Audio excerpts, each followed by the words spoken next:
میں ایک نرس تھی، لیکن جس ہاسپٹل میں کام کرتی تھی اسے ختم کر دیا گیا اور اب کہیں بھی مجھے نوکری نہیں مل رہی تھی۔ میرے گھر میں میری 2 بہنیں اور ایک ماں تھی۔ بابا اس دنیا میں نہیں تھے، ہمارا کوئی بھائی بھی نہیں تھا۔ امی نے ایک دن مجھے پریشان ہو کر کہا کہ گھر میں پیسے بالکل ختم ہو گئے ہیں اور تجھے نوکری بھی نہیں مل رہی، اب کیا کریں؟ چھوٹی بہنوں کو اسکول سے ہٹا دیتے ہیں۔ دراصل میں نے اپنی چھوٹی بہنوں کو اچھے اسکول میں داخل کروایا تھا، وہ میرے سے زیادہ پڑھ لکھ کر کوئی اچھی نوکری کر سکیں، اور میں نے کون سا پڑھ لکھ کر نوکری حاصل کی تھی؟ یہ تو بھلا ہو میرے چاچو کا، جو اس ٹائم ہاسپٹل میں کام کرتے تھے اور انہوں نے جوڑ توڑ کر کے مجھے وہاں پر نوکری لگوا دی۔ پھر وہیں سے کام سیکھ کر مجھے سارا کام آ گیا، نہیں تو میں نے صرف میٹرک ہی کیا ہوا تھا، دوائیوں کے نام وغیرہ پڑھ لیتی تھی۔ ان کے پاس دوبارہ مدد کے لیے گئے، انہوں نے کہا کہ ہسپتال میں آج کل نرس کی نوکری نہیں ملتی۔ میں نے کہا کہ میرے پاس تجربہ ہے۔ ان کا کہنا تھا کہ تجربہ تو ہے، لیکن آج کل وہ کاغذ بھی مانگتے ہیں، اس لیے میں تیرے لیے کوئی اور نوکری تلاش کرتا ہوں۔ ایک ہفتے کے بعد انہوں نے بتایا کہ ایک بہت بڑا آدمی ہے جس کے گھر میں اس کی ماں بیمار پڑی ہے، اس کی ماں کی دیکھ بھال کرنی ہے اور دن رات وہیں پر رہنا ہے۔ جب یہ بات چاچو نے کہی کہ دن رات وہیں پر رہنا ہے تو میری امی نے کہا کہ نہیں، میں جوان لڑکی کسی کے گھر نہیں چھوڑ سکتی، آج کل تو حالات بہت خراب ہیں۔ چاچو نے بتایا کہ وہ مہینے کے 40,000 روپے دیں گے۔ یہ بات سن کر میری امی خاموش ہو گئیں اور میں نے فوراً کہا کہ ٹھیک ہے، مجھے نوکری کرنی ہے۔ چاچو نے کہا کہ ٹھیک ہے، کل تیار رہنا، میں تمہیں وہاں لے جاؤں گا تاکہ وہ لوگ تمہیں بھی دیکھ لیں، پھر دیکھیں گے کہ نوکری پر رکھتے ہیں یا نہیں۔ میرے لیے پریشان نہ ہو، میں نے ان کو کہا، ماں میں کوئی چھوٹی بچی تو نہیں، 24 سال کی عمر ہو گئی ہے، میرے دن رات رہنے کی بات تو ہے، پر پیسے بھی تو اتنے دے رہے ہیں، ہاسپٹل میں ایک ساتھ پتہ نہیں کتنے مریضوں کا خیال رکھتے ہیں، وہاں مجھے صرف ایک مریض کا خیال رکھنا ہے۔ میری امی کو میں نے منا لیا۔ اگلے دن چاچو نے کہا کہ صاف کپڑے پہن کر تیار ہو جاؤ، آج میرا انٹرویو ہے۔ وہ مجھے میرے ساتھ ان کے گھر لے گئے۔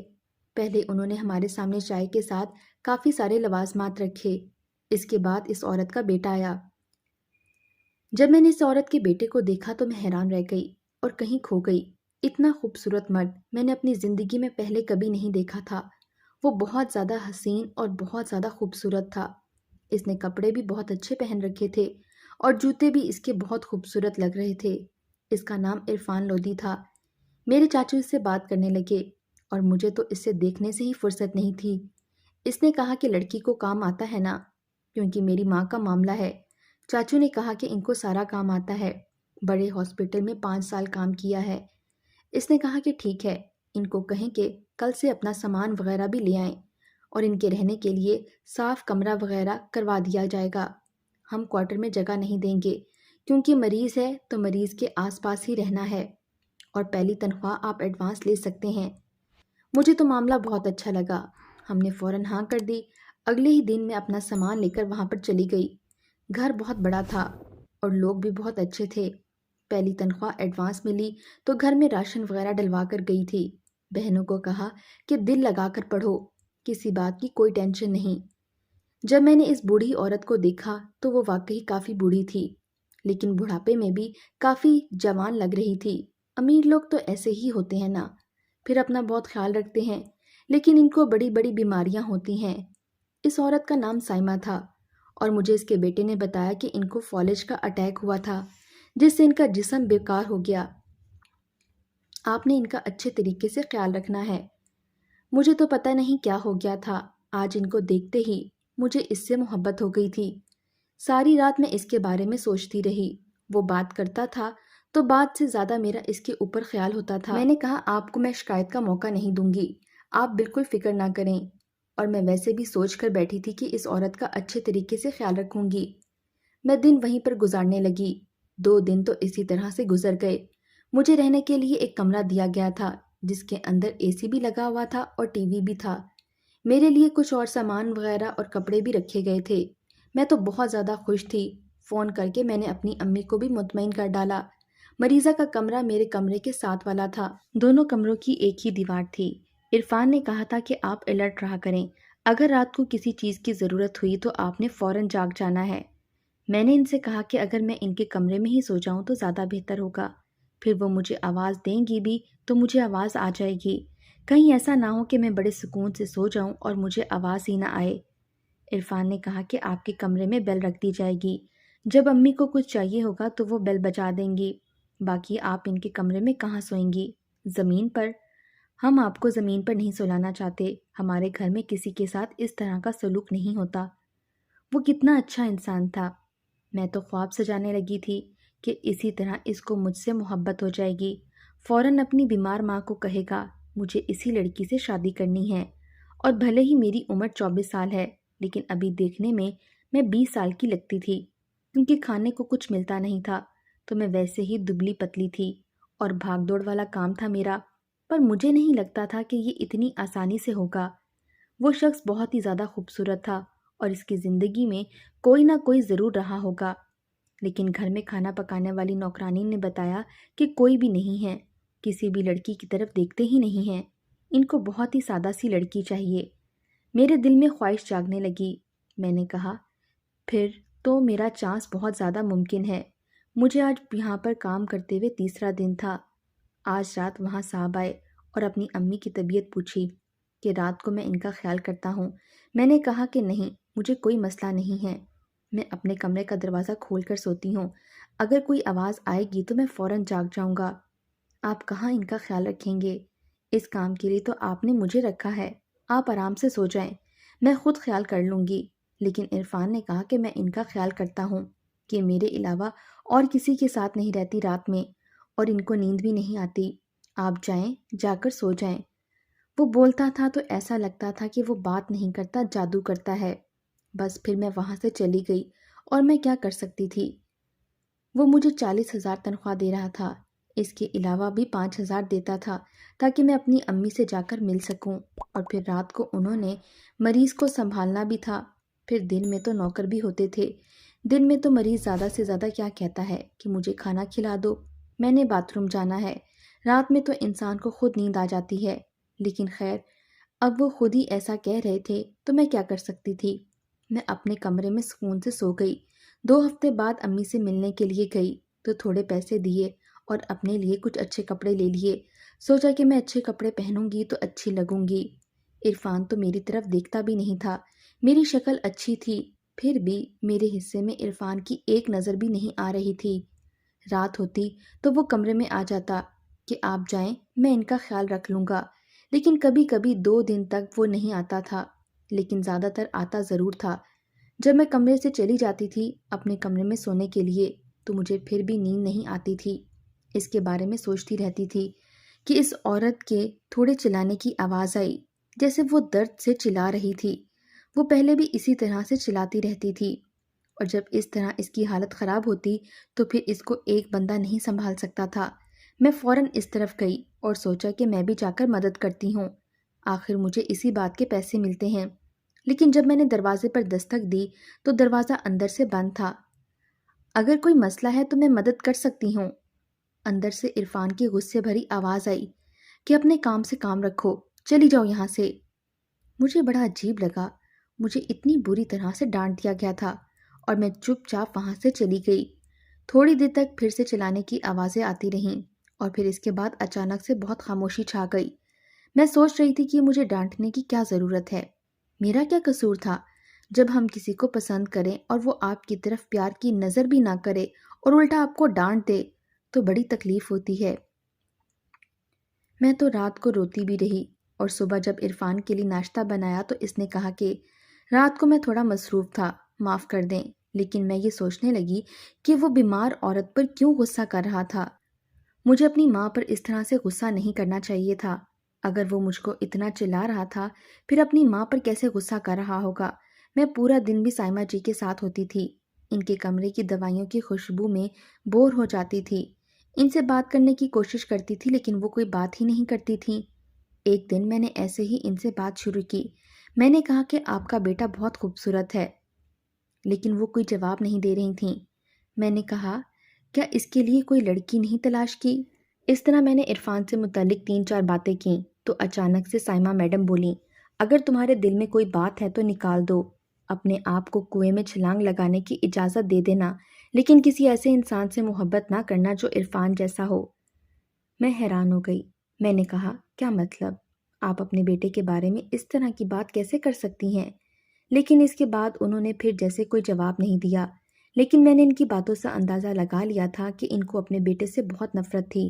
حالانکہ وہ بیٹا ان کا خیال بھی رکھ رہا تھا، ساری رات ان کے لیے جاگتا تھا، اتنی مہنگی نرس رکھ کر دی تھی، یعنی کہ میں، جو کہ ان کا خیال کرتی تھی۔ ان کے لیے اچھی دوائیاں آتی تھیں، ڈاکٹر بھی ہفتے میں 2 بار ان کے چیک اپ کے لیے آتا تھا، پھر بھی ان کو اپنے بیٹے سے نفرت تھی۔ بہرحال دن اسی طرح سے گزرنے لگے، اور مجھے ایک دن سائمہ نے کہا کہ میرے پیٹ میں بہت درد ہو رہا ہے، میری عجیب سی کیفیت ہو رہی ہے۔ ان کو متلی بھی ہو رہی تھی۔ انہوں نے کمرے کو 2 دفعہ گندا کیا تو مجھے ان کے کپڑے بھی بدلنے پڑے۔ بالآخر میں نے ڈاکٹر کو بلایا۔ ڈاکٹر نے کہا کہ 1 گھنٹے تک وہ آ جائے گا۔ جب ڈاکٹر آیا تو اس نے کوئی ٹیسٹ کیے اور کہا کہ فی الحال تو کچھ سمجھ نہیں آ رہا، کیونکہ ان پر جو علامات آ رہی ہیں یہ ان کی اپنی بیماری کی نہیں ہیں۔ ان کے ٹیسٹ کرنے ہیں اور شام کو آپ کو فون کر کے رپورٹ بتا دوں گا کیا ہوتا ہے۔ ان کو ہاسپٹل لے جانا پڑا تو ایمبولینس بھیج دوں گا۔ میں نے کہا کہ ٹھیک ہے۔ میں نے عرفان کو بھی یہ بات بتائی تو انہوں نے کہا کہ ٹھیک ہے۔ اس وقت وہ کوئی فائل پڑھنے میں مصروف تھے۔ رات کو سائمہ جی کی طبیعت بہت زیادہ خراب تھی۔ انہوں نے مجھے بھی بہت تنگ کیا ہوا تھا۔ یہ مریض باقی سب پر بھاری ہوتا ہے، کیونکہ امیر لوگ ویسے بھی چڑچڑے ہوتے ہیں، اور یہ تو بیمار ہو کر اور بھی زیادہ چڑچڑی ہو گئی تھیں۔ اچانک سے عرفان صاحب آئے اور بولے کہ تم جاؤ، میں خیال کر لوں گا۔ لیکن سائمہ جی بولیں کہ کہیں جانے کی ضرورت نہیں ہے، میں نے نہیں رہنا تمہارے علاوہ، اس کمرے میں یہاں آؤ۔ وہ مجھے جانے سے منع کر رہی تھیں، اور عرفان صاحب کہہ رہے تھے کہ تم ابھی تک گئی نہیں، کھڑی کیوں ہو؟ میں نے کہا ان کی طبیعت خراب ہے، ہو سکتا ہے ان کو میری ضرورت ہو۔ تو عرفان نے کہا کہ تمہیں تنخواہ کون دیتا ہے؟ تم نے میری بات نہیں سنی اور مجھے باہر نکال کر دروازہ بند کر دیا۔ اس کے بعد دونوں کے لڑنے جھگڑنے کی آوازیں آنے لگیں۔ یہ لڑائی ماں بیٹے کی لڑائی تو نہیں لگ رہی تھی، دونوں ایک دوسرے پہ برابر چلا رہے تھے، کیونکہ اگر ماں چلا سکتی ہے تو بڑی بات ہوتی ہے، لیکن بیٹے کا حق نہیں بنتا اس طرح چلانے کا۔ لیکن یہاں پر تو برابری کی لڑائی ہو رہی تھی۔ عرفان کوئی اتنا بھی اچھا انسان نہیں تھا، وہ عجیب طرح کا انسان تھا۔ جب اسے غصہ آتا تھا تو وہ کسی کی بھی نہیں سنتا تھا۔ خیر، اگلے دن اس نے کہا کہ مجھے کسی کام سے شہر سے باہر جانا ہے۔ اس کے بعد سائمہ جی بہت خوش تھیں۔ رات کا وقت تھا، میں اکیلی بیٹھی تھی۔ میں ابھی تھوڑی دیر کے لیے سو گئی تھی اور ڈاکٹر کی کال آئی تو ڈاکٹر نے کہا کہ آپ کے صاحب گھر پر ہیں؟ میں نے کہا نہیں۔ انہوں نے کہا کہ رپورٹ کے بارے میں بتانا ہے۔ انہوں نے بتایا تو میرے پیروں تلے سے زمین نکل گئی، میں حیران رہ گئی۔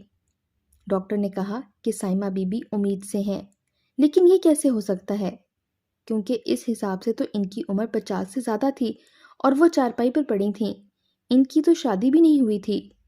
میں نے تو ان کے شوہر کو بھی نہیں دیکھا، تو پھر یہ بچہ کس کا تھا؟ میں حیران و پریشان رہ گئی۔ میں نے ڈاکٹر کو یہ کہنا شروع کیا کہ آپ سے غلطی ہوئی ہے، یہ کیسے ہو سکتا ہے؟ ڈاکٹر نے کہا میں بھی حیران ہوں، میں ایک ڈاکٹر ہوں اور مجھے بتایا گیا ہے کہ ان کا شوہر اس دنیا میں نہیں ہے۔ پتہ نہیں یہ سب کس طرح ہوا ہے، لیکن میں نے رپورٹ کو 2-3 دفعہ چیک کیا ہے اور سائمہ بی بی 2 مہینے سے امید سے ہیں۔ میں نے کہا کہ ان کی عمر بہت زیادہ ہے، تو ڈاکٹر نے کہا کہ عمر کا کچھ مسئلہ نہیں ہوتا، کیونکہ ہمارے پیشے میں تو ہم نے 70 سال کی عورت کو بھی امید سے ہوتے ہوئے دیکھا ہے، تو اس بات کا تو اتنا کوئی مسئلہ نہیں ہے۔ لیکن یہ بچہ کس کا ہے؟ اس بات سے میں کافی حیران ہوں۔ میری باتیں سائمہ جی نے بھی سنی تھیں، لیکن ٹھیک طرح سے نہیں سنی تھیں۔ میرے پاس آئی تو اس نے فوراً مجھ سے سوال کیا کہ تم کس بارے میں بات کر رہی تھی؟ ان کو بھی شک ہو گیا تھا۔ میں نے کہا کہ ڈاکٹر نے یہ بات کہی ہے، تو انہوں نے رونا شروع کر دیا۔ ڈاکٹر نے کہا کہ اگر ایسی حالت میں آپ نے بچہ پیدا کیا، آپ دونوں کی جان کو خطرہ ہو سکتا ہے، کیونکہ آپ کا جسم بیماریوں نے گھیرا ہوا ہے، آپ بچہ پیدا کرنے کی حالت میں بالکل بھی نہیں ہیں۔ ڈاکٹر تو چلا گیا پر میں پریشان تھی، یہ سب کچھ ہوا کیسے؟ مجھے سمجھ نہیں آ رہی تھی، اور آپ کا شوہر تو اس دنیا میں نہیں ہے۔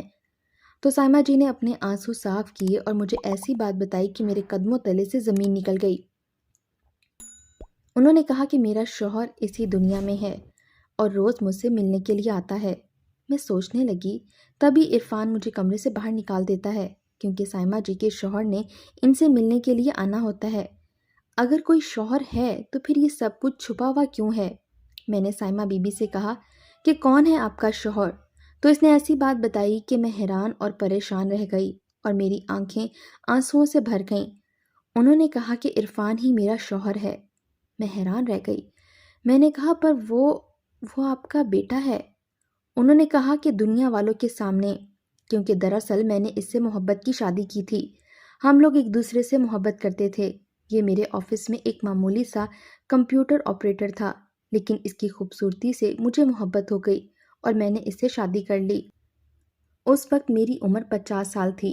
ہماری شادی کو کسی نے قبول نہیں کیا، پر مجھے کسی کی پرواہ نہیں تھی۔ عرفان نے مجھے یہی کہا کہ وہ مجھ سے محبت کرتا ہے اور مجھے بھی اس سے محبت تھی، لیکن شادی کی کچھ عرصے بعد ہی مجھے پتہ چلا کہ عرفان دوسری لڑکیوں کے ساتھ تعلقات بنائے ہوئے ہے اور میری دولت ان کو کھلا رہا ہے۔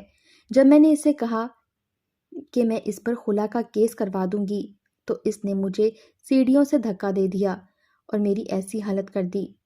ابھی وہ میری ساری دولت خود کھا رہا ہے، کیونکہ میرا اس دنیا میں کوئی بھی نہیں ہے۔ وہ کاروبار بھی چلا رہا ہے، ساری دولت اس کے پاس جاری ہے۔ اس کا ابھی بھی مختلف لڑکیوں کے ساتھ چکر ہے۔ وہ پھر بھی میری زندگی کو مزید خراب کرنے کے لیے روز رات کو مجھے سزا دینے کے لیے آ جاتا ہے۔ اسے مجھ سے محبت نہیں ہے۔ یہ سب کچھ بدلہ لینے کے لیے اور یہ بتانے کے لیے کرتا ہے کہ آج میں اس کی محتاج ہوں اور کتنی بے عزت ہو چکی ہوں۔ یہ بچہ اسی کا ہے۔ میں حیران و پریشان رہ گئی۔ سائمہ بی بی کو کہا، میں تو اس سے محبت کر بیٹھی تھی۔ بی بی نے کہا کہ اپنے دل سے محبت کو نوچ کر پھینک دو، وہ محبت کے قابل نہیں ہے۔ میں نے کہا، میں آپ کے لیے کیا کر سکتی ہوں؟ کیا میں آپ کی مدد کروں؟ کیا آپ کا واقعی اس دنیا میں کوئی نہیں؟ کوئی تو ہوگا، ہم پولیس کیس کر سکتے ہیں، کچھ تو کر سکتے ہیں۔ لیکن بی بی نے کہا، اگر کچھ کر بھی لیں گے تو میں کون سا ٹھیک ہو جاؤں گی؟ یہ بات عرفان کو پتہ چل گئی ہے کہ وہ باپ بننے والا ہے اور ڈاکٹر نے کہا ہے ہمیں یہ بچہ اس دنیا میں نہیں آنے دینا چاہیے، کیونکہ اس طرح سب کی جان کو خطرہ ہے، اور اصل میں کہا کہ یہ میرا بچہ ہے اور یہ دنیا میں آئے گا۔ اس کو اس بات کی کوئی پرواہ نہیں تھی کہ مجھے بھی یہ بات پتہ چل گئی ہے کہ وہ اس کا بیٹا نہیں ہے۔ لیکن جب سائمہ نے مجھے ایک بات بتائی اور میں نے اس پر عمل کیا، کسی طرح 7 مہینے گزر گئے اور 7 مہینے میں ہی سائمہ جی کو بہت زیادہ درد شروع ہو گیا۔ ان کی حالت بہت بری ہو گئی تھی۔ آخری وقت پر انہوں نے مجھ سے ایک گزارش کی اور میں نے ان کی بات مان لی۔ وہ دنیا سے چلی گئیں اور ان کا بچہ بھی اس دنیا میں آنے سے پہلے ہی مر گیا۔ عرفان ہار گیا، کیونکہ جس کو وہ اپنا وارث کہہ رہا تھا وہ اب اس دنیا میں نہیں تھا۔ اس بات کو کافی سال گزر گئے اور دراصل سائمہ جی کا بچہ میرے پاس ہے، جس کو میں ہاسپٹل سے ہی لے کر گئی تھی اور سب کو یہی کہا تھا کہ یہ بچہ اس دنیا میں نہیں ہے۔ آج وہ 5 سال کا ہو گیا ہے۔ میں نے شادی کر لی اور اس بچے کو میرے شوہر نے اس لیے قبول کیا کیونکہ دراصل یہ بچہ کروڑوں کی جائیداد کا وارث ہے۔ سائمہ بی بی نے مجھے یہی کہا تھا، جب یہ 18 سال کا ہو جائے گا تو تب تم عرفان پر کیس کرنا اور میری ساری دولت اس سے چھین لینا، اور یہ بچہ عرفان کا ہے، یہ ثابت کرنے میں کوئی زیادہ مسئلہ بھی نہیں ہونے والا۔ اس بچے سے سب کو لالچ ہے، سبھی کہتے ہیں کہ یہ سونے کا ٹکٹ ہے، بہت جلدی امیر کروائے گا، لیکن میں نے اس کو اپنی اولاد کی طرح پالا ہے اور اس بات کی مجھے خوشی ہے کہ میں نے اس کو بچا لیا۔